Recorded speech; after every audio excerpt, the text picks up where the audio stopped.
They said I slept my way to the top. I proved I worked my way there, calmly, with their own data. I'm Emma Blake, 36, Senior Marketing Manager, the woman people called when a campaign bled money or a product launch forgot its own spine. I speak fluent ROI and budget variance. My calendar carries 421 recurring events, and my inbox filters like a cathedral pipe organ. I don't raise my voice. I raise the numbers. The day the rumor surfaced, HR printed it on my life with a single sentence. Pending an ethics investigation, Emma will step back effective immediately. They read it at the all-hands on a Tuesday. Room 402, capacity 180, with 7 remote hubs dialed in. The word investigation made chairs squeak. Eyes routed to me as if scandal had heat you could see. The slide behind HR said zero tolerance in a polite font. Zero tolerance is a lovely theory until you're on the wrong side of it. Lindsay, my colleague, sat 2 chairs down, spine straight like she'd swallowed a yardstick. Our VP, Matt, faced forward with an expression I keep in jars, earnest and empty.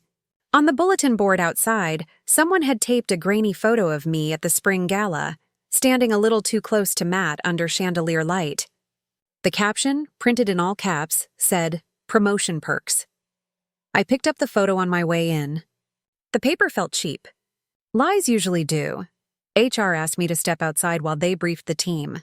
I stood, smoothed my skirt, and placed the photo at the edge of the stage. It looked like a hotel name card for a guest I didn't invite. "Fine," I said, steady. "Let's investigate properly." I left to the sound of people trying not to breathe too loudly. Here's the ledger before the rumor. In 9 years, I'd shipped 12 major campaigns. 9 beat targets. 3 failed and taught us 4 new guardrails I wrote down and enforced. Last year, my team cut customer acquisition cost by 18%, lifted trial to paid by 6.7 points, and grew subscription revenue $4.2 million. We didn't do it with charm.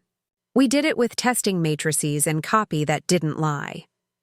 The promotion to senior landed in month 108 of my tenure. Late, if you ask the part of me that can't ignore clocks. Early, if you ask the politics. When the memo came, I forwarded it to my husband David with a single period, and then laughed because that period had more personality than the memo. He sent back a confetti gif and a reminder that we still needed to fix the garbage disposal.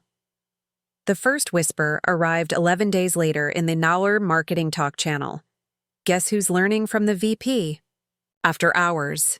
It wore a winky face and a deleted tag. That's the thing about deleted tags. They're fossils. You can still read the bones. By week 4, the whisper had a plot. Drinks after the gala, a quiet corner, a promise that skipped the line managers. By week 7, the plot turned into policy. Skip Emma on approvals, loop Lindsay. By week 9, the ethics hotline got an anonymous ping. HR called me at 4:12 p.m. on a Monday with voices that had been taught to be kind. "We're putting you on 10-day administrative leave," HR said. "This protects everyone." From what? I asked. From speculation. Speculation doesn't need protection, I said. People do. There are 2 kinds of storms at work. The ones that arrive loud and leave fast, and the ones that start in a teacup and flood a city because nobody thought to move the cups. This one was the second kind. Micromessage number 1 that night, Matt emailed me from his personal account. From Matt C. Subject. "I'm sorry. Emma. I'm sorry this is happening. I know it isn't true. HR asked me to remain neutral. I'll support whatever the process requires. Neutral is what cowards call safe." I filed the email in a folder named Weather and slept like a person rehearsing a deposition. Administrative leave is a lie about time. It tells you to rest while handing you a shovel and a tide chart. Day 1, I drank coffee slowly.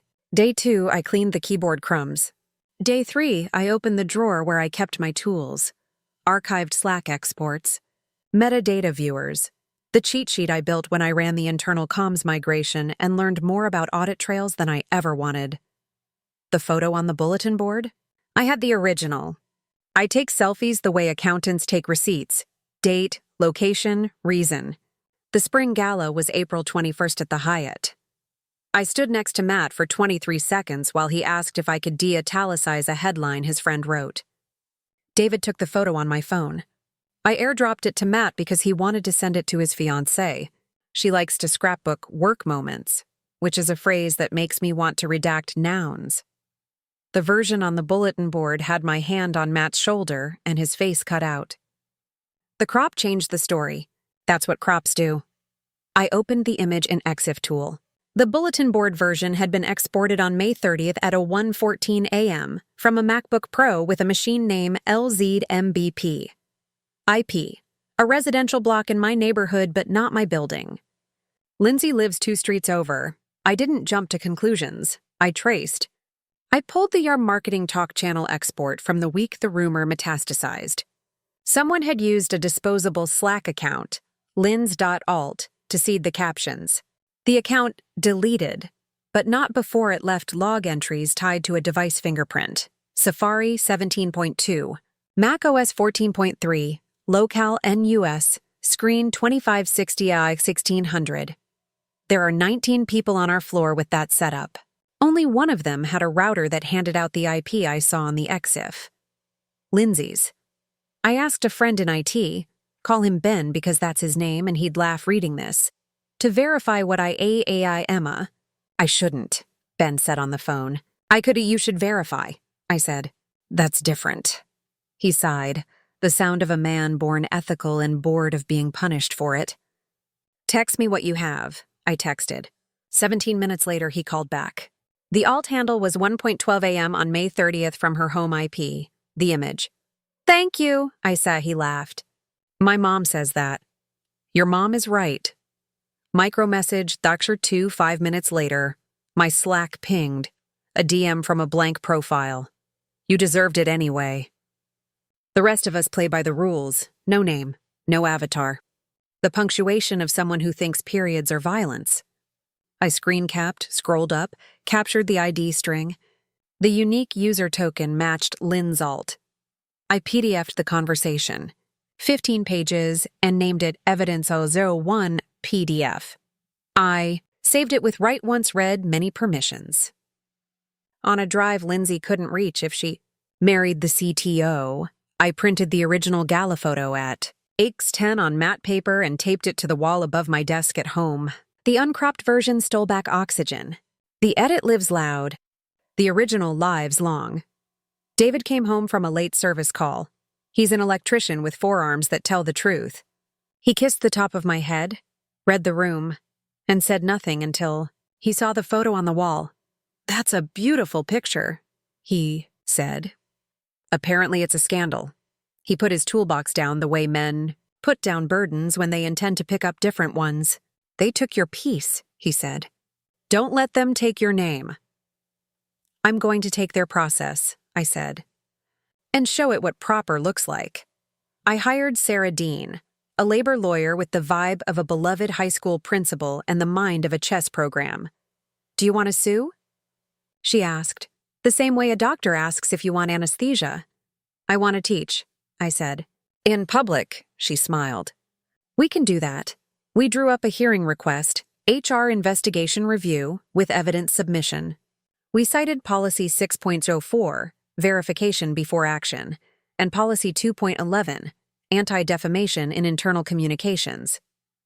We asked for a session with HR, legal, my VP, the comms director, and the entire marketing org invited as observers. If you're going to hose a rumor, do it on a day when the sprinklers work. I stitched the timeline like a seam you could wear. April 21st, 9:18 p.m. Photo taken by David on my phone. April 21st, 9:19 p.m. Photo airdropped to Matt May 30th, 1:12 a.m. Photo cropped and exported on LZMBP, uploaded by lins.alt May 30th, 1:16 a.m. Caption sequence seated in Marketing Talk, June 10th, hotline. Ping referencing inappropriate relationship, June 18th, HR. Suspension and public statement at all hands. I printed the policy pages, 11 of them, highlighted 7 sentences, and tabbed them with sticky flags like a kindergarten teacher who weaponized order. I rehearsed my lines until they were not lines at all, just things that were true. I also packed a pen that writes underwater and threw oil because I like pens like I like people, steady under pressure. The hearing took place on a Thursday at 3 p.m. in Conference E, the room with the too-cold AC and a projector that always wants to be unplugged and told it's special. Her legal, Matt, Lindsay, comms, and 74 employees on Zoom. My invite read, Investigation Review, Evidence and Determination. The title made me smile. We had arrived at the part where nouns wore their real names. HR opened. We appreciate everyone's time. The company takes ethics seriously. I nodded. Me too. Emma, HR said. Do you have anything you'd like to share before we... Yes, I said. I clicked share screen. Slide 1 was the uncropped gala photo with a footer. Original. April 21st. Source, E. Blake iPhone. Slide 2 put it next to the bulletin board version. The crop that excised my husband and widened the gap between me and Matt into a story that never happened. This image, I said, was altered to fit a narrative. The narrative was then distributed by an anonymous account. We are going to unanonymous it. Slide 3, EXIF data. Timestamp 01:14 a.m. Device LZMBP. Slide 4. Slack export entries for lins.alt. Slide 5. Ben's affidavit. 1 paragraph, 94 words, no adjectives, just log entries and an IP. Slide 6. Our own policy, 6.04. Highlighted. Lindsay cleared her throat. This is out of context. Metadata is allergic to context, I said. It just is. Matt said, Matt, I said, tired. We both know you didn't. You just didn't stop it. He looked at the conference table. The gloss reflected him back at himself, smaller than life. HR tried to take the wheel. We need to avoid accusatory language. Then use factual language, I said, and clicked slide 7. A transcript of a DM from lins.alt to a coworker. She got her raise on her back. Files attach. Screenshots remain. I let the sentence breathe in the room for 5 seconds. Long enough to feel its shape, not long enough for it to metastasize. Legal leaned forward. Ms. Blake, how did you obtain... Through standard export tools available to any admin, I said. You have the same. Lindsay, HR asked carefully. Do you have a response? It was a joke, she said. Her voice had the desperate brightness of someone pitching a product no one needs. Defamation isn't a joke, legal said. Their tone shifted from corporate to human. It's liability. I clicked slide 8, policy 2.11. Zero tolerance for unverified accusations was bolded. I didn't raise my voice. I didn't enjoy the moment. I let the policy talk to its authors. HR swallowed. We'll reconvene with legal for a determination. We'll determine here, I said. Public harm requires public repair. Silence expanded, then broke. Effective immediately, legal said. Lindsay is suspended pending termination review. The company retracts its earlier statement regarding Emma and acknowledges the suspension was premature. Public reckoning. Burr 1 is the kind where a room doesn't cheer because it's busy recalibrating what it recently called reality. I stopped sharing my screen. The AC hummed like a nervous bird. Lindsay stood abruptly, knocking her water bottle over. It rolled to the edge of the table and dripped, loud in the quiet. She left without closing the door, which I found fitting. Matt tried a smile. I'm glad this is cleared up, he said. Cleared is what kitchens are at health inspections, I said. This is an apology waiting to decide if it means itself. Micro message Knocker 3 an hour later. My inbox pinged with a note from the CEO. Subject, thank you, Emma. You handled a difficult situation with clarity and professionalism. I'm sorry our process failed you. I would like you to lead a company-wide session on reputation and ethics next week. We will also issue a public apology at all hands. CI replied with one condition. Same stage that carried the rumor.